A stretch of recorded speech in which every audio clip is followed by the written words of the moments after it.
If you do not have a significant portion of your dentistry financed, that tells you that you do mainly insurance, bread and butter, straightforward dentistry.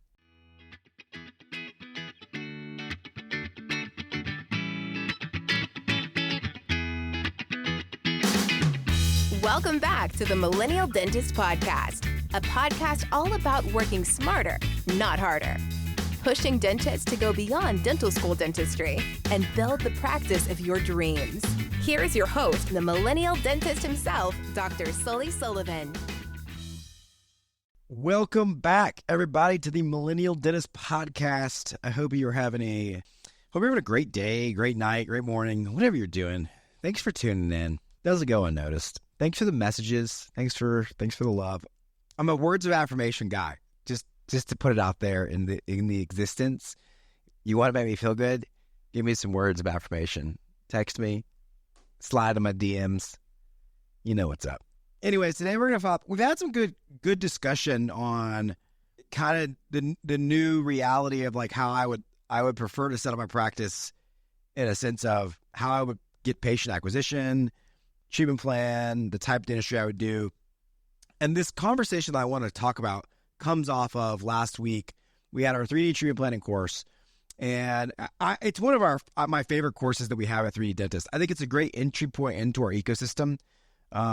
So if you haven't, I'll talk a little bit about it. But so if you haven't taken a 3D course, I think it's a good one to get going in.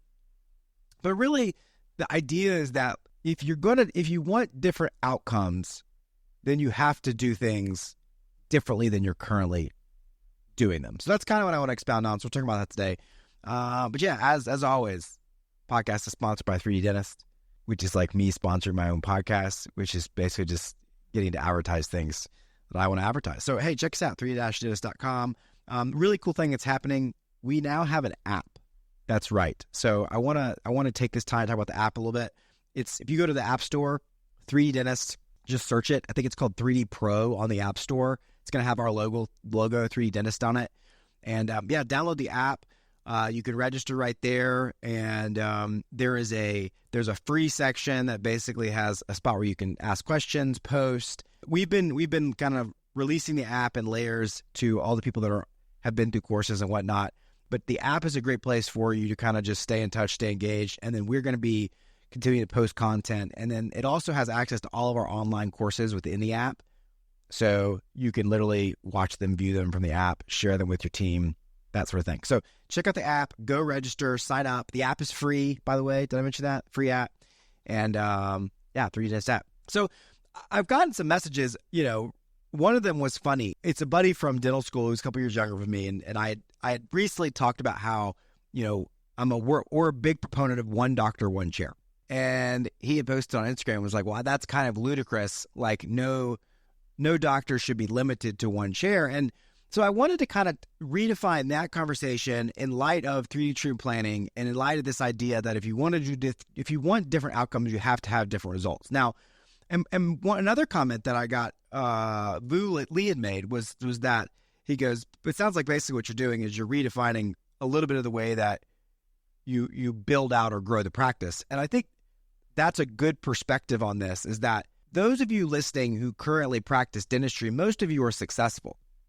Those of you that are, maybe dental students are still trying to graduate, like you're trying to figure out what's the best path. But what we know is that historically, that if you practice in a traditional sense, meaning that I run multiple chairs, I do good bread and butter dentistry, that you're going to have a very successful career. So, and most of you that are already practicing, like you do that well. So, the question I always asked is, what problem am I trying to solve? If I'm just trying to do more of what I'm doing, then I would argue that you shouldn't change. Like if you're having success and you're happy with that success, then that's the way to do it. My argument or my discussion is that if you want to do things differently, if you want to grow to doing more comprehensive type cases, like 3D treatment planning, the course is really about seeing, realizing, and learning how to communicate and understand and diagnose multiple disciplinary, complex treatment planning that typically revolves around aesthetics. Meaning we're going beyond dental school dentistry being single tooth dentistry, maybe quadrants, where we're primarily dealing with cavities and gum disease. Because that's at the extent of what, most of us treat on a day in and day out basis is cavities and gum disease. Now, you will get the occasional aesthetic low-hanging fruit, meaning you doing a set of veneers or a set of 8 crowns once or twice a year isn't you doing that type of dentistry. That no offense, but that shit kind of fell into your lap. Someone walked in, they said, "Hey, I want to do this. You're my dentist," and then we do that. If you truly want to be living in that comprehensive world where I'm doing that kind of dentistry week in, week out, day out, that requires a different set of rules that you play with. You can't keep doing what you're currently doing, diagnosing, communicating, and whatnot in the realm of that, and then expect different results. That would be crazy. So the 2 areas that really we focus on in 3D treatment planning is aesthetics and then functional occlusion, because now all of a sudden we're going beyond quadrants and single teeth where we're looking at cavities and gum disease, and now we're starting to say, hey, if I can move all the teeth around, where can I optimize them relative to the face? How can I improve the aesthetics? And then how do I do that in a way that functionally works? Like basically getting into, an advanced form, more advanced conversation around occlusion and how do we predictably treatment plan and then execute larger cases. And the problem with that is to do larger cases, well, guess what? Those cases require different planning. And so, our fundamentals at 3D Dentist are 4 things: diagnosis, communication, financial arrangements, and priority scheduling. And the way I started the course was I really talked about how if you want different results, then you have to look at the fundamentals through a different lens. So let me give you some examples of this. Most of you currently don't have a problem selling single teeth, meaning patient has a broken tooth, they need a crown. Most of you tell a patient that, they say yes to it. So taking a picture of every tooth that's like that isn't something that you need to do. So your diagnosis there is just either looking in the mouth and talking to them about it. Maybe it's that you take an intraoral image and then that helps convey it, or you take a bite wing x-ray or a PA and that helps convey it as well. So your set of diagnostic tools are your kind of basic dental school dentistry things, bite wings, PAs, like standard x-rays, and then maybe an intraoral camera. That closes that dentistry well. So if we just take it to, okay, well, now I want to do more veneer cases, cosmetic veneer cases. Well, the diagnostic tool there has to change. The fundamental of doing bite wings, PAs, and intraoral images isn't going to sell or close those type of cases. So now all of a sudden, the way that I diagnose changes, meaning now I'm taking portrait photos on all my patients. It's a nuance to the fundamental, but it's a different way. So if you tell me, hey, well, I want to do more of these cases, then what I'll tell you is you got to start doing things differently. Like that is really the core of like what the messaging is. So the reason that we run one doctor out of one chair is because you can't do the type of dentistry we're doing running multiple chairs. It doesn't work like that. How in the world can you sit down and have multiple conversations with patients a day, presenting larger cases, and then still have time to go back and run this and there? How do you go into a hygiene room and close the $15,000 case and know how to see that and do that, and then go run back and run multiple chairs? Like, it just doesn't work. It works really well if you just keep doing the same type of dentistry that you're doing. But when it comes into complex presentation, that requires different diagnostics. So that means that maybe your hygiene appointments need to be longer. A 45-minute hygiene appointment isn't going to allow you to take photos, digital impressions, get all these records that are different than what currently works to run your general practice. Let's talk about communication. It's a fundamental, but the communication has to change, because the way that you communicate getting a patient to say yes to 1 or 2 teeth is very different than how you get them to be interested or talk about, global dentistry or multidisciplinary dentistry. You may not even know how to communicate it because you don't know even how to see it or how to do it. Like, you may notice it, but you don't know what the treatment is. So that becomes problematic. Financials obviously becomes a big play in this. And now all of a sudden I got to, then going back to communication, like for me, communication is really a piece of communication also lays into how are you going to communicate that in those short hygiene visits? So the necessity to doing things differently when it comes to larger cases on a communication side of things is going to be bringing those patients back to where you actually have the time to communicate with them. And that requires a chair. It requires a treatment coordinator. A dedicated treatment coordinator is something that we mention a good about, and it's something that we preach very highly with the doctors we work with. And you don't need a dedicated treatment coordinator when you're just doing bread and butter dentistry. And I should even say bread and butter dentistry. Like, it can go up to single implants. It can go up to, but if you're staying within a realm of below $10,000 and what it takes to get the dentistry done, you typically don't need a dedicated treatment coordinator. So again, if you treatment plan in one way, you get these results. If I treatment plan another way, I get different results.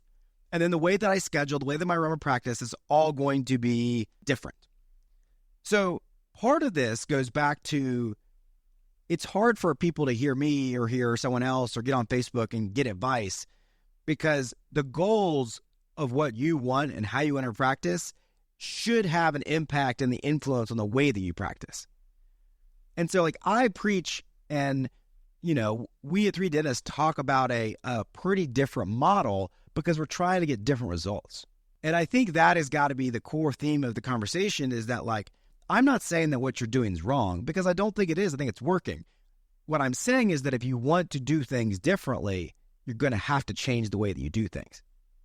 That, to me, is kind of the overarching message. And then what you should have to do then is you should go essentially reverse engineer it and say, well, okay, I would like to do 5 cosmetic cases a week. Well, then you got to say, okay, well, where do I even have the space on my schedule to do 5 cosmetic cases a week? Because when you're doing a big cosmetic case, I can't be running multiple columns. Like, that's not how I don't need it financially. I'm prepping a massive case here. I don't want to go running around, and then my focus doesn't need to change. Like, I need to do this really well. So do I even have the space to do that? If I'm going to close that many cases and schedule that many cases, do I have the financial arrangements to make that type of dentistry affordable to more people? And the answer is, like, for most of us, it's probably not. You probably don't have a lot of financing. And, like, what I'll tell you is that you can take a really, really good internal look at your practice if you look at your financing. Hear me out on this. I think this is a really, really important principle.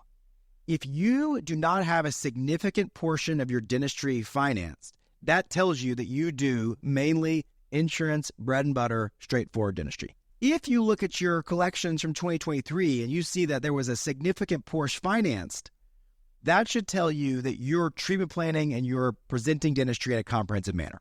And no one should be able to argue with me on this, because dentistry is expensive. Like, shoot, if you add a single implant, straightening teeth, 3 or 4 crowns, it's $10,000 to $15,000. Like, that type of treatment plan is not uncommon to the patients in your practice. Like, if you started critically looking at every patient and saying, what all could they do? I'm not saying they want to do it, just what all could they do? You would realize that, holy cow, there is a lot of dentistry to do, and that dentistry is very expensive.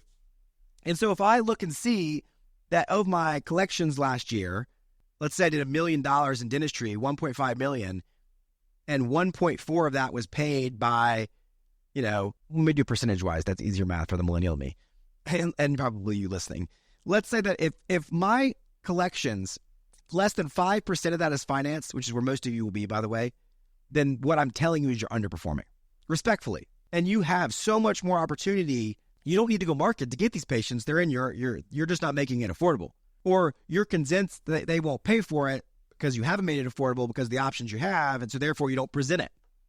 Or we present it in a 1-2 that we'll do this crown this year, this crown next year's insurance, etc. So I think a data point for you to go off of that is somewhat of like a peel back the onion, peel back the curtain, that will, again, if you look at it unemotionally, because most of us are going to give excuses on why it is the way it is, or you're going to say, like, I'm in a different area, like you're going to be the whole area bullshit, when it's like, I guarantee you we've worked with a client and from the richest of rich areas to the poorest of poor areas to the rural of rural areas to the dense of dense areas. The way people buy is the same way. Look at the dadgum world. We talked about this in the last couple of episodes. Like, affordability matters more than the cost of the price. Like, affordability matters. It'd be very difficult to go look at a car dealership and see that they had less than 5% financing. It'd probably be they had a shitty year. So again, if you want to do things differently, if you want different outcomes, you have to do things differently. The next part of this is going to be, after financing, is then like, okay, well, some of those people aren't going to get approved, so now I got to have at-bats. Or understand that I got to communicate it to more people because most people won't say yes. This is why we talk about a 3D dentist that we don't want high case acceptance. We don't want high case acceptance because if you have high case acceptance, what that means is you're probably not presenting enough.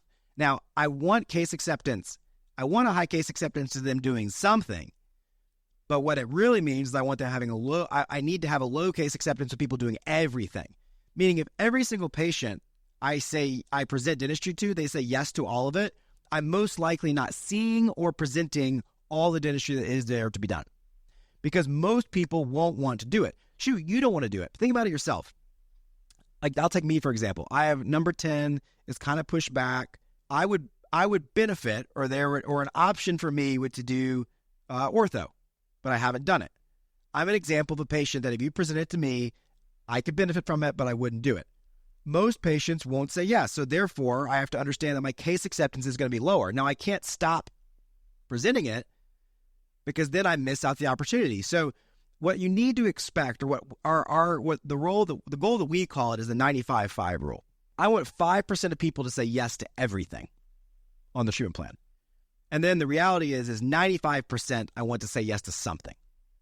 So I want 100% case acceptance. I just want to redefine what that looks like. I want a lower case acceptance on the majority of it because I would rather get 5% of, a really high number of dentistry presented than 100% of a lower number of dentistry presented. So to me, those kind of, that plays in a role. Now, I want to wrap this up because I don't want to go too long, but I think the interesting point here is that, and I thought of this in a conversation this morning, our goal for coaching most doctors is that you build your base to support you as the owner doctor or to support the dentist in the practice that you want to support, doing relatively what's gotten you here. Your general, the way you run your general practice really doesn't change that much. What has to change is then how you build the next part of your business. And that to me is the important part. Now, it will require modifications to the general practice because you just have to change the way that you do things to get you more time back. But my point is that I don't want you to just naturally just overhaul everything that you've gotten. I want you to take slow steps and slowly start swapping out less productive things for more productive things. And I want you to focus more on your startup within your business or your multidisciplinary, comprehensive, whatever it is that you want to do more of. Like if you want to do more cosmetics, it's that. If it's more implants, it's that. If it's more sleep, it's that. If it's more ortho, it's that. Whatever it is that you want to do more of, I want you to start to think about how you need to run that part of the practice different than you've run the rest of the practice. And to me, that is how you get different results. And if you go poll all the people that you look at on social media that you're like, man, they're successful, or they do this, or I want to be like Appa when it comes to cosmetics, or I want to be like this person when it comes to ortho, or I want to be like this one when it comes to implants. I want to be like Payray when it comes to implants. What I can tell you is those people do things differently. And if you really got down to sit with those people, what they would tell you is yes, they've learned the clinical skill, but I guarantee you what all of them would say is that the clinical skill is not the separator. Because every single one of you can go learn the clinical skill, and then you don't put out what they put out as far as quantity, quality, what they do. And so what I'll tell you is the common denominator between all those people that are successful is they do things differently. So my message to you is to start to look at where can I make changes to do things differently and to get the results that I want to get. You got to reverse engineer. I hope you enjoyed this episode. Man, I just loving it. Summertime, life's good. Anyways, y'all work smarter, not harder. We'll see you next time. Thank you for listening to The Millennial Dentist. Visit us online at millennialdentist.com.